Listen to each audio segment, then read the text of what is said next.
legendary inventor Nikola Tesla was lounging around his laboratory with his good friend Samuel Clemens, also known as the famed writer Mark Twain. The two had a long-standing relationship, and Twain, who was notoriously fascinated with science and technology, was a regular visitor at Tesla's laboratory. By this point in his life, Twain was, as Tesla described, in the worst shape, suffering from a variety of distressing and dangerous ailments. Thus, on this particular afternoon, Tesla suggested that Twain try out a new invention he'd been working on, a mechanical oscillator which sent vibrations through the body at various frequencies. Twain agreed and stepped onto Tesla's machine. At the end of the process, Twain suddenly leapt up and rushed to the toilet with terrible diarrhea.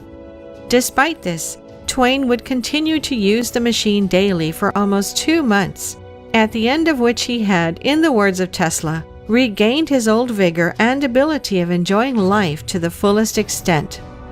This was, in fact, exactly what Tesla had expected, the same results Tesla and his assistants had achieved during their experimentation with the invention. As Tesla described in his records, I stepped on the platform and the vibrations imparted to it by the machine were transmitted to my body. The sensation experienced was as strange as agreeable, and I asked my assistants to try. They did so and were mystified and pleased like myself. But a few minutes later, some of us who had stayed longer on the platform felt an unspeakable and pressing necessity which had to be promptly satisfied. And then the stupendous truth dawned upon me. When I began to practice with my assistant's mechanical therapy, we used to finish our meals quickly and rush back to the laboratory.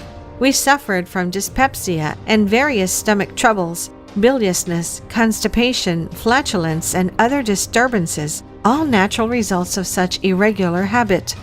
But only after a week of application, during which I improved the technique and my assistants learned how to take the treatment to their best advantage, all these forms of sickness disappeared as by enchantment, and for nearly 4 years, while the machine was in use, we were all in excellent health.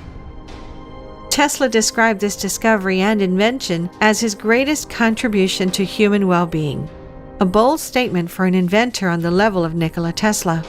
Throughout the rest of his life, he would use his oscillation machine to treat people with a wide variety of health problems, from constipation to cardiovascular disease, injuries and infections, sleep disorders, and hormonal imbalances. But what exactly was it that he had discovered? As Tesla himself said, "If you want to find the secrets of the universe, think in terms of energy, frequency, and vibration." Over 2,500 years ago, legendary Greek thinker Pythagoras, the professed father of mathematics and geometry, as well as the first person to use the term philosophy, was walking past a blacksmith's shop when he heard the sounds of hammers pounding on iron emanating from within. He stopped, noticing the hammers were producing curious harmonies. Intrigued, he ran inside to investigate. After some examination, Pythagoras found that those hammers which were harmonious with each other had a simple mathematical relationship, namely that their masses were ratios or fractions of each other. This sent his mind racing as he began to experiment, investigating and testing with liquids and glass, various pipes, and various lengths of stringed instruments he had created. The results of these experiments led Pythagoras to a stunning conclusion: that music was not only an expression of sacred geometry, but that it was, in fact, medicine. He began to use the instruments he had created to perform what he called soul adjustments, teaching that these adjustments would not only bring the soul into harmony, but purify the mind and heal the body. As 3rd century Syrian philosopher Iamblichus noted, Pythagoras devised musical medicines calculated to repress and cure diseases of both bodies and souls. In other words, Pythagoras was using vibrational medicine to treat a wide variety of illnesses and injuries, just as Tesla would thousands of years later. Led by Pythagoras, the ancient Greeks became proficient with vibrational medicine. They would treat their soldiers by plucking strings of a bow-like instrument over injuries, creating vibrations which were shown to allow pus to drain more freely and wounds to heal much faster. Further, they used healing chambers for dream sleep, where reverberant spaces inside temples would allow practitioners to, in effect, bathe in sound and vibration while they slept. Of course, the Greeks were not the only, nor even the first, ancient culture to use vibrational medicine. It is interesting to note that Pythagoras was the first Greek educated in the Egyptian secrets of science, medicine, math, and astronomy. This during a 20-plus year stint he spent in the country. Notably, a fundamental part of this secret Egyptian knowledge, which Pythagoras must surely have been exposed to, was a belief that sound and vibration had healing abilities. Consider, the Egyptians used certain resonant vowel sounds in their ancient rituals. These vowels were considered so sacred that they were banned from everyday language and did not appear in the written language of hieroglyphics. Further, Egyptians used an instrument called a sistrum during ceremonies, a rattle with metal discs attached to it, which had been shown to create exceptionally high levels of ultrasound.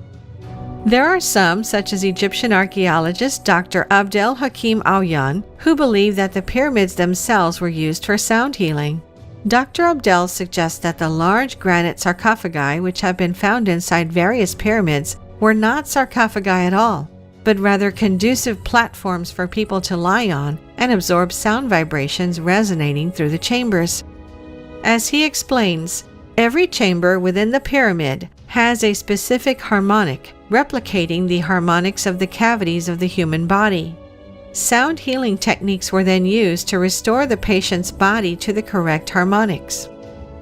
When considering whether the pyramids of Egypt were used in sound healing, it should be mentioned that a similar, much older temple was found on the island of Malta in the early 1900s, a Neolithic underground complex which displayed exceptional sound behavior. Archaeologist Fernando Coimbra described how, when within the complex, he felt the sound crossing his body at high speed, leaving a sensation of relaxation. When it was repeated, the sensation returned, and he also had the illusion that the sound was reflected from his body to the ancient red ochre paintings on the walls. Could this be the same effect Abdel is describing in Egyptian pyramids? Crucially, Coimbra and his team noted that all of the underground rooms resonated at the same frequency, exactly 111 Hz. This is significant not only because 111 Hz has been called the holy frequency, but because when Pythagoras created a musical scale, during the experiments which followed his experience with the blacksmith's hammers, it started with an A note, which resonated at, 111 Hz. Traditional medicine goes back further and stretches across the cultures of humanity. It is not just the arena of the Middle East and the Mediterranean. 40,000 years ago in Australia, the world's oldest wind instrument, the yidaki, now known as the didgeridoo, was used to heal broken bones, muscle tears, and illnesses. Native American powwows with drumming, chanting, and singing have been used to treat mental and physical illness for many thousands of years. The Buddhist monks of Tibet have long incorporated the vibrations of singing bowls and gongs into their ceremonies and meditations. The list could go on, but the point seems clear. Ancient cultures appear to have possessed knowledge about the healing powers of sound and vibration, a knowledge rediscovered by Tesla at the end of the 20th century. But are these secrets of sound just fantasy, the irrelevant ramblings of generations past, or something more? What Tesla understood, what served as the backdrop not only to this story but to the creation of his oscillator and experiments with vibrational medicine, was quite simply that everything is made up of atoms in a constant state of motion. Depending on the speed of this motion, things will appear as a solid, a liquid, or a gas. That is to say, even something as presumably solid as a building is really more space between atoms than anything else. What Tesla did to the building was what he and ancient cultures believed could be done to the human body. That is, he used vibration to reorganize its very structure. In the words of acclaimed doctor and chiropractor June Leslie Weider, vibrational medicine works at a deep cellular level where molecular properties are being changed by vibrations. String theory explains that everything in the universe is constantly vibrating, each with its own unique frequency. Just as electrons vibrate while revolving around the nucleus of an atom, so too do planets vibrate as they circle suns. As Einstein put it, everything in life is a vibration. Accordingly, human beings have an optimal frequency, that is, a state, where each of the cells in the human body are vibrating as they were designed to. During the early 1990s, quantum physicist Bruce Tainio conducted experiments which showed that a healthy human body resonates at between 62 and 70 megahertz. Further, he found that when that frequency drops below 58 hertz, the immune system becomes compromised and disease starts. In other words, a person's health is directly impacted by the frequency their body is vibrating at. Optimal frequency can be lowered by chemical, physical, mental, or emotional stimuli. Physical, mental, or emotional stimuli. For example, Tainio found that viruses have their own very low frequencies. At around the same time, an osteopath named Dr. Peter Guy Manners was also studying the relationship between sound, vibration, and healing. He concluded, "A healthy organ will have its molecules working together in a harmonious relationship with each other and will be of the same pattern.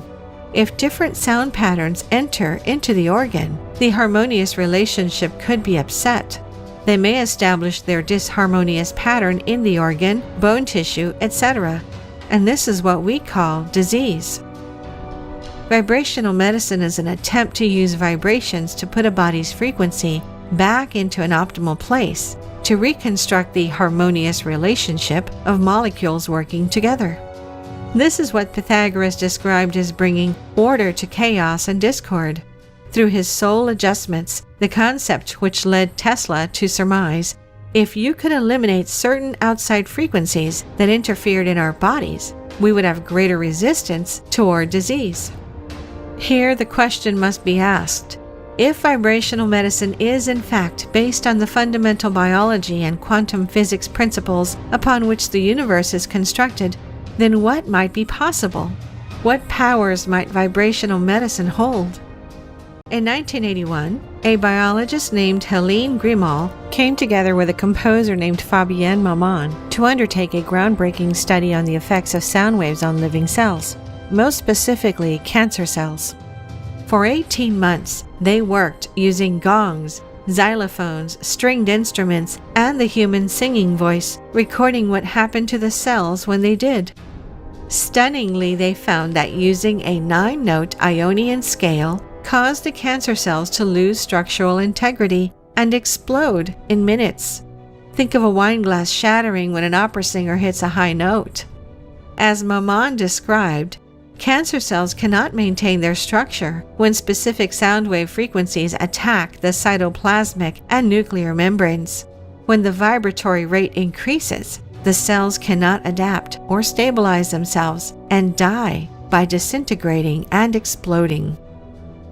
Wondering about the implications of such a shocking discovery, the pair began to work with 2 women who had been diagnosed with breast cancer. Both women were instructed to sing the scale for 3.5 hours per day for 1 month.